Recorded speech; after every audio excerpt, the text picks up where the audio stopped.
Shooting Iceland, in 2018, I was over at some friend's house and they asked me if I might be interested in going with them to Iceland. I said, yeah, I want to go there.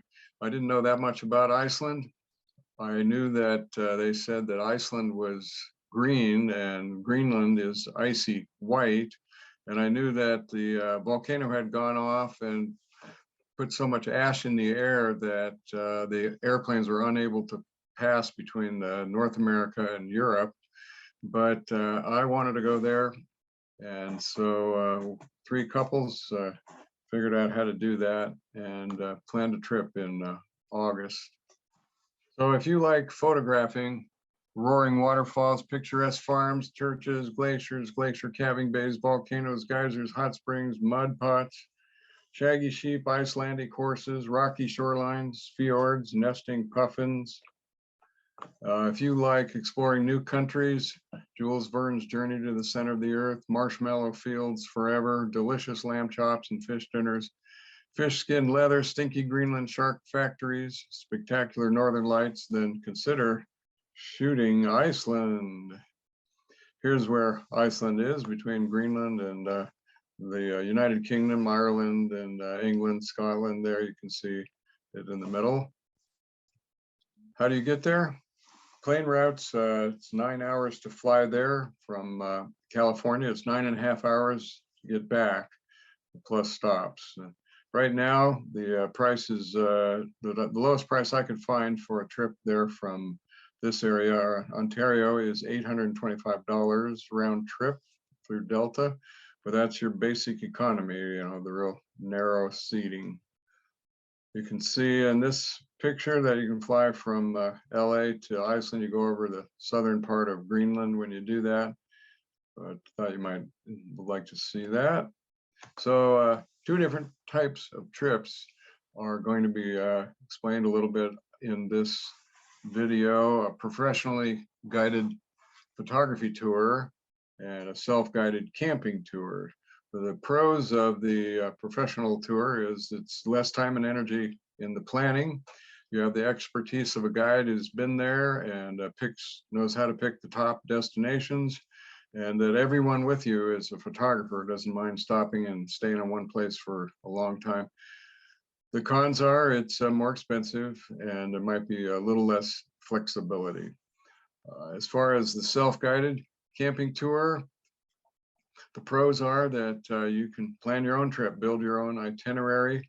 I recommend that if you want to do that, just go down to AAA and pick up one of their travel magazines that shows the different types of trips that they do to Iceland, and just pick the one you like. It might be 5 days, it might be 12 days, might be 10 days. Pick what you like and look at their itinerary and decide where you might want to go. It's less expensive. It's more flexibility. You can get up earlier. You can sleep in if you want. You might be able to see more. And you're camping. You're out in the elements, enjoying the sunsets and sunrises. And the cons are that it's more time that you have to spend planning and arranging, and you have no firsthand experience to draw upon. You have to do some research. And the last one is that you're camping. So I'll tell you a little bit more about later about how that worked out for us. So what time of the year do you want to go? If you go in the winter, you can see a better chance of seeing the northern lights. I know I had some friends go over there. They only stayed for 5 days and they went in February, the prime time, and all they saw was overcast and clouds and snowstorms. So it doesn't necessarily guarantee it, but if you stay for a longer period of time, the weather does fluctuate between several days of clouds and then several days of sunshine. There's more sunshine in the summer, of course, but northern lights are fun to see. You have the snow-covered landscapes, you have the icicles, and you know, a lot of beautiful things that you can't see during the summertime. The cons, you have shorter days. If you go in January or December, the sun comes up at 10 and goes down at 4. But that means also that you have longer golden hours and blue hours and it's at a more convenient time. You don't have to get up at 5, you can get up at 8. So another con is it's, of course, a lot colder, less suns, you get snowstorms, may limit where you can go. Fewer birds, of course, although there are some birds you can only see during the winter, and you may possibly see less. The summertime, you have longer days, you have warmer weather, you have bigger waterfalls, greener landscapes. You can look at the pictures and decide what kind of pictures that you want to take. More birds, better access to the interior of the island, and but some of those will require 4-wheel drive. The cons are you're less likely to see the northern lights. Here's the trip that Russ will be talking about in a minute. The dates that he went were in February. 13 photographers, 2 American guides, 1 Icelandic tour guide. So you have a lot of resources there of people who can help you. It costs about $7,100, but that includes all food, air, travel, lodging, and transportation. And the route that they took in 11 days was to circle the entire island. It's over 800 miles to circle the island. The self-guided camping tour, which is the one that I participated in, we had 3 couples. We also circled the island. The airlines were at that time a lot cheaper than they are now, but with taxi rides, we all rented a vehicle, but we rented 3 different types of vehicles. 2 were 4-wheel drive and 1 was not.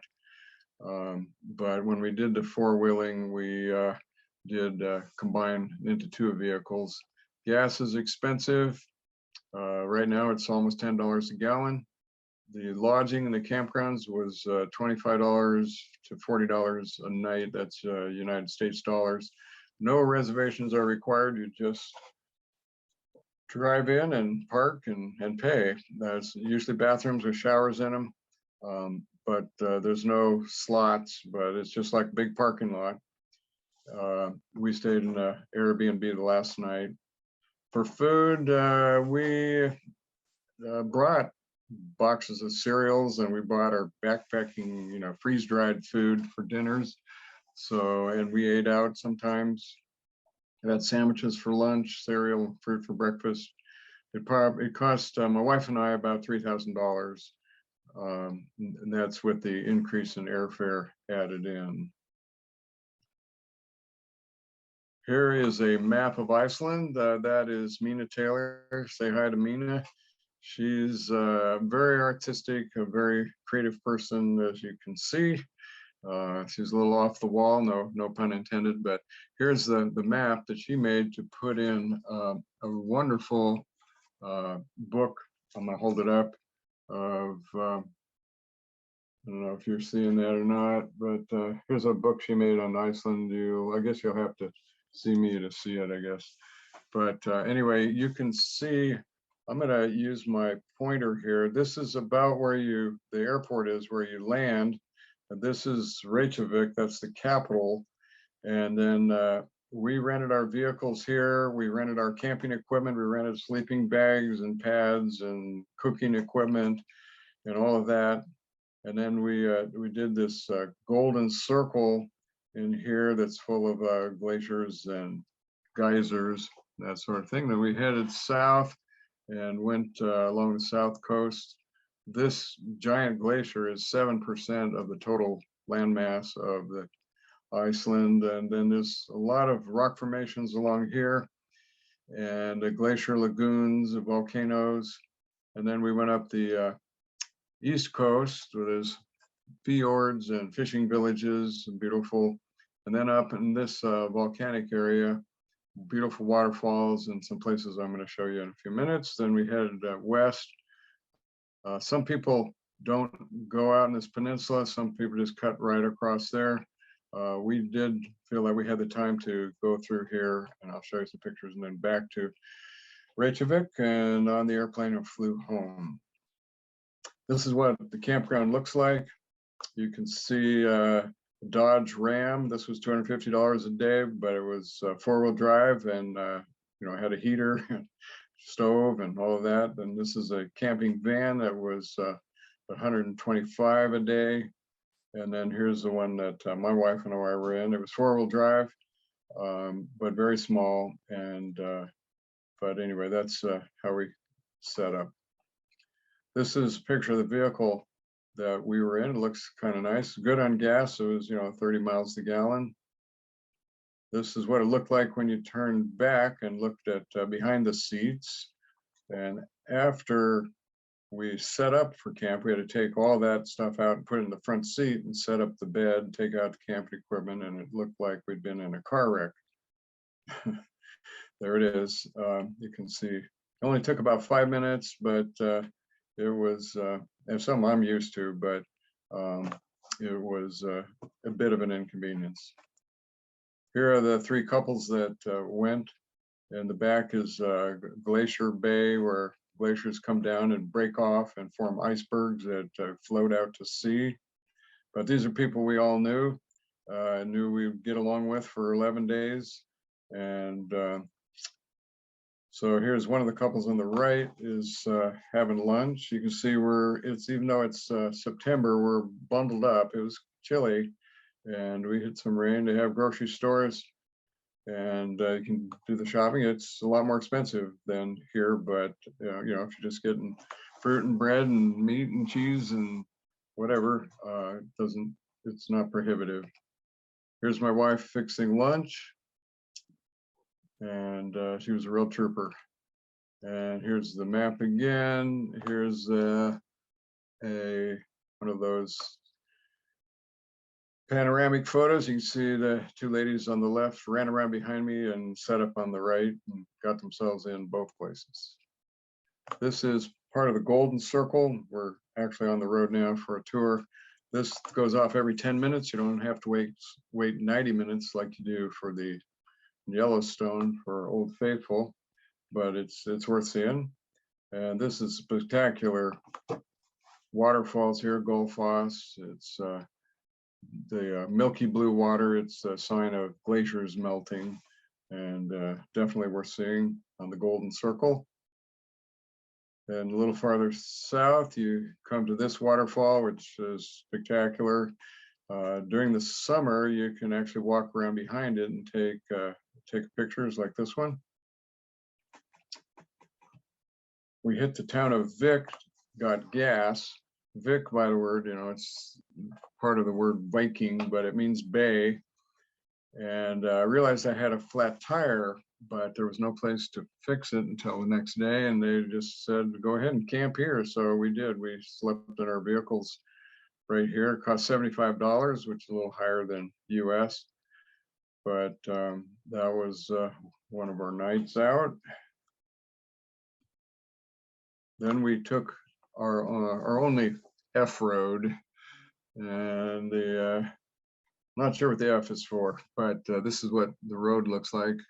This was a 4-wheel drive road, but it was a lot better in some places than this, but some places you had to cross streams like this one 4 or 5 times actually to get to where we were going, to this Landmannalaugar People's Pool, popular hot springs. A little bit scary to drive into a river not knowing what the bottom looks like, but the big vehicle went first. I just followed him, and the ground at the bottom of the river was very negotiable, no problems at all. It was kind of fun actually. And we stopped for lunch. I think the white balance is off on this, or colors. I'm going to work on this picture, but this is my wife's favorite picture of the whole trip right here, and probably see it on our wall here before too long. We saw this family from Canada riding their bikes across Iceland. You see the kids are actually walking. It's a novel way to do it, right? Here's one of the hot springs. Here's another one. There's a lot of hot springs all around Iceland, and it's an interesting, fun experience. Here's the Elephant Rock on the south coast. A lot of fascinating rock formations. It's another one. I think in the distance there you see some rocks called the Fingers. And here's a black sand beach, a black gravel beach. I had a difficult time getting this picture. I was standing on a sidewalk in the capital Reykjavik and took it off a tour poster, you know, and the trees were, cars going by were kind of noisy, real difficult picture to take. But the puffins go out to sea, get these fish, fly back into their nest and feed their babies during the summer. And during the winter, they're out to sea the whole entire winter. I'm told that the Icelanders net these birds, cook them up and eat them. And there's even some restaurants where you can have puffin for dinner. You can see the edge of this cliff. I don't know if there's any nests there in this particular picture, but that's where they would be nesting, is along the top of the cliffs. My wife and I got up real early in the morning and drove out to this glacier bay to see the sunrise, and really enjoyed some experience we had there. We were standing there and all of a sudden we heard this loud crack across the bay. And these are glaciers that are breaking off and floating around. You can actually boat around this, believe it or not. And but we weren't sure what was happening, if it was an earthquake or if something was breaking off on the other side. But then it got real quiet. And as we stood there, all of those blocks of ice started bouncing around, and then the water rose about 8 inches and came towards us. All these ice blocks came towards us, and then it receded and went out about 8 inches of depth. And it was quite an experience. It was worth getting up early for. This is a great place to shoot. You can see the reflections there, and could have stayed there for a lot longer. Here's some movies. There are two James Bond movies that were shot there at that. It was the Jockal Sarlon Glacier Bay. That's where those previous pictures were taken. Secret Life of Walter Mitty, Journey to the Center of the Earth, where many movies have been shot in Iceland. Game of Thrones was shot there. Then around the corner from that bay I just showed you, there's this black sands beach, Black Diamond Beach, and you can see why the ice is called diamonds. Beautiful, crystal clear, and it's a great place to shoot too. Here's my friend and I shooting at each other through a hole in the thing. Here's a picture I took. I could have done a lot better job on it, but it's fun to try. Here's my wife advertising for Starbucks. There's no Starbucks at that time. There weren't any Starbucks in Iceland. Don't know if there are now, but there she is, enjoying a cool bench with a hot drink. And here's another way to experience the ice on the beach. There's my friend Fred. Here's a scene I like, the Iceland horses. They're a special breed of horses. They don't allow any other breeds of horses to come onto the island. They don't want to pollute the gene pool. They're a very unique horse. They have 5 gates, whereas most horses have 4 gates.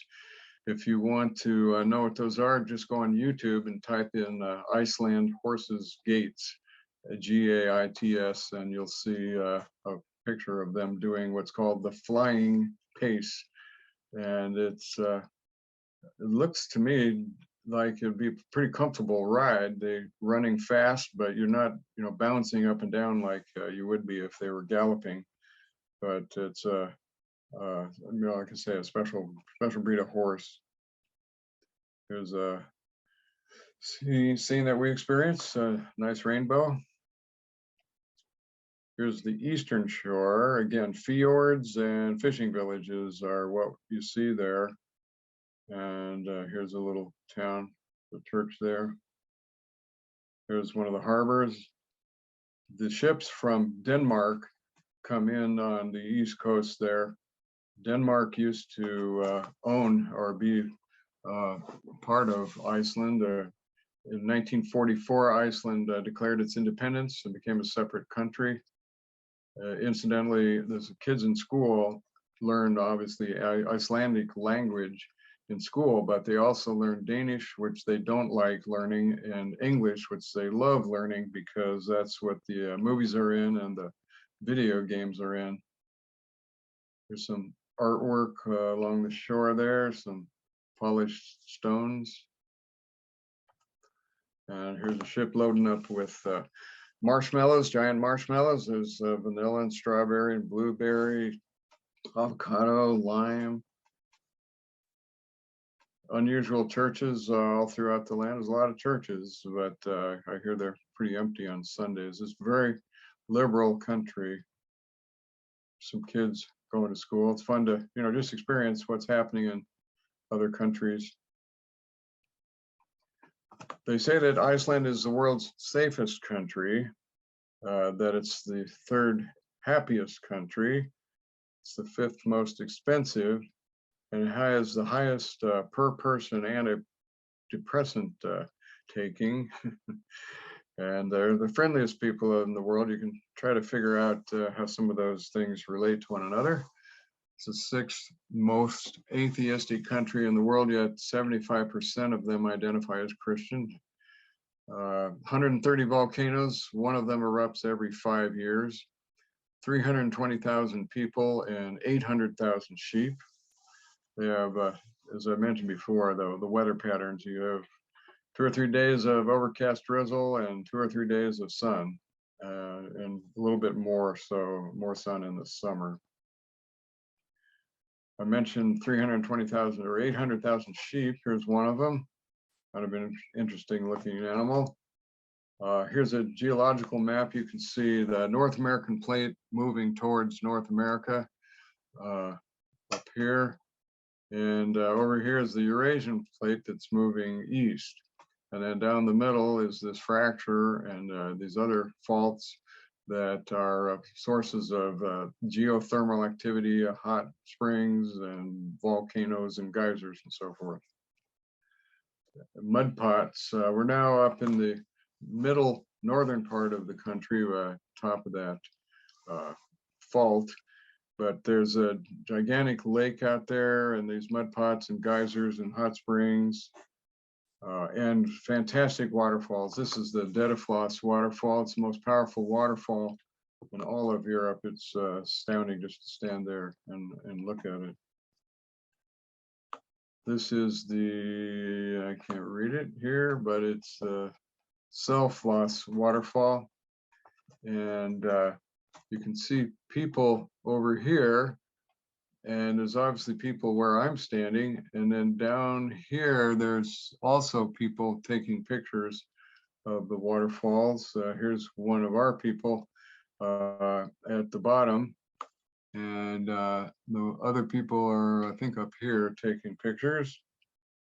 Here's a ptarmigan in the process of turning white for the winter. Beautiful bird.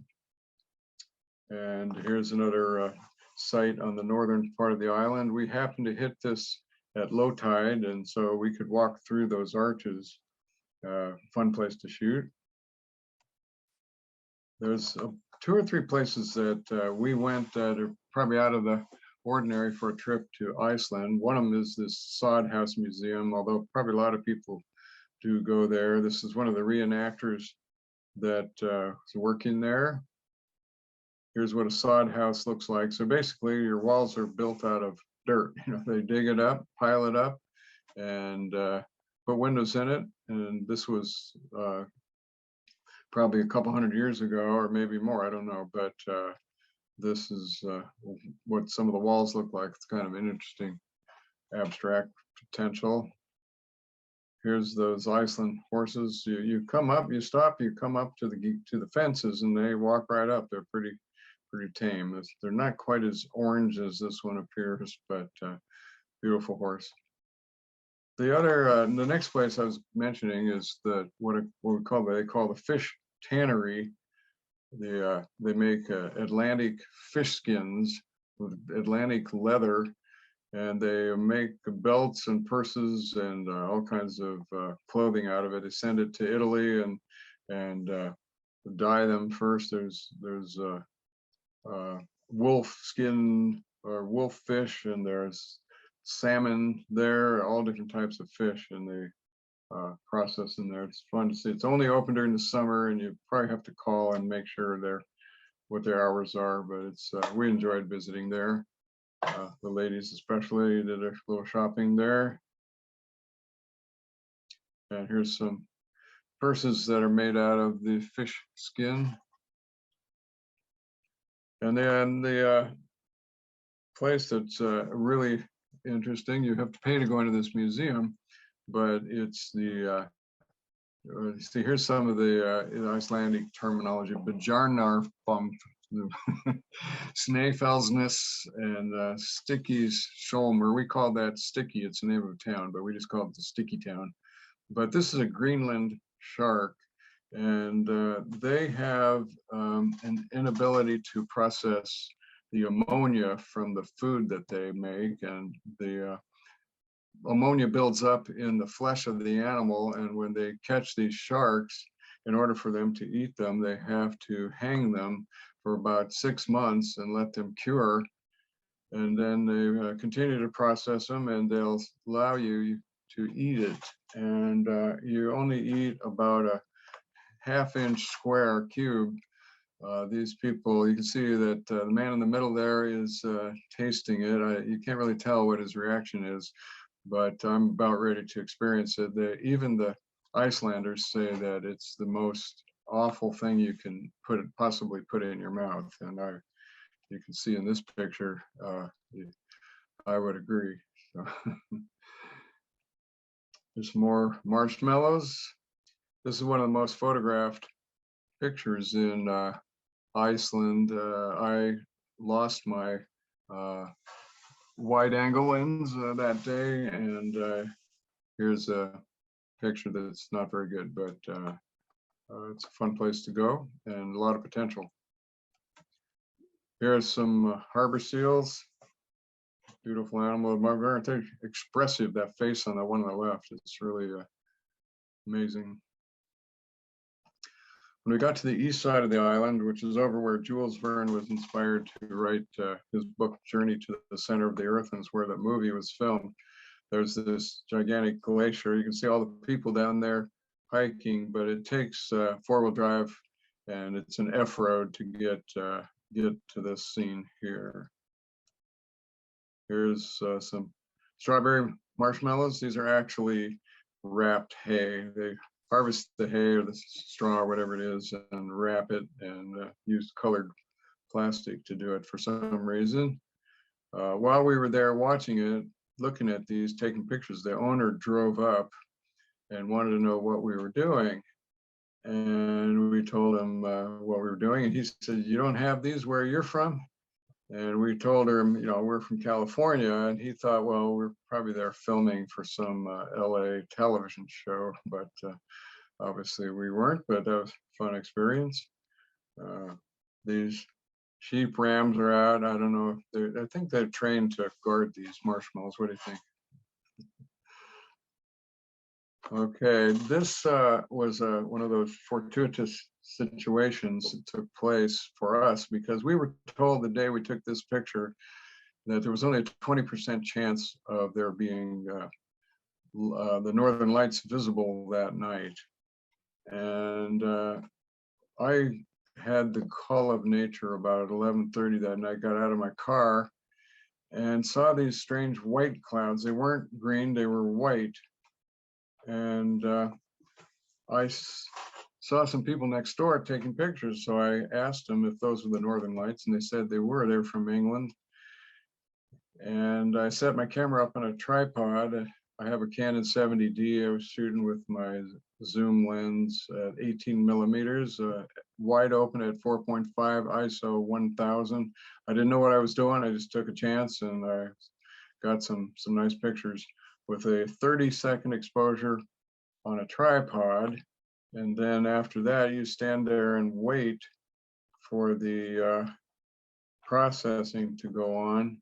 And then voila, all of a sudden there it comes, the magical processing that takes all the camera raw information. I don't know if JPEG does this or not. Probably would if you did it a long exposure. but it's really amazing when it pops up on the back of your camera. You can't believe it. And so here's some other pictures you can see. I believe this is the, yeah, it definitely is. That's the Pleiades. That's the seven sisters.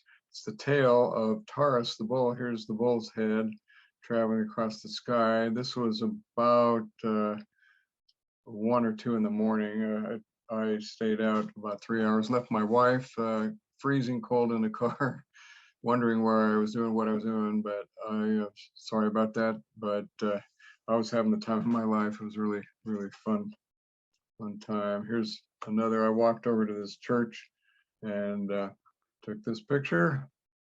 It's important to plan your foreground if you can before you see the northern lights, to make sure you get you know, a full picture.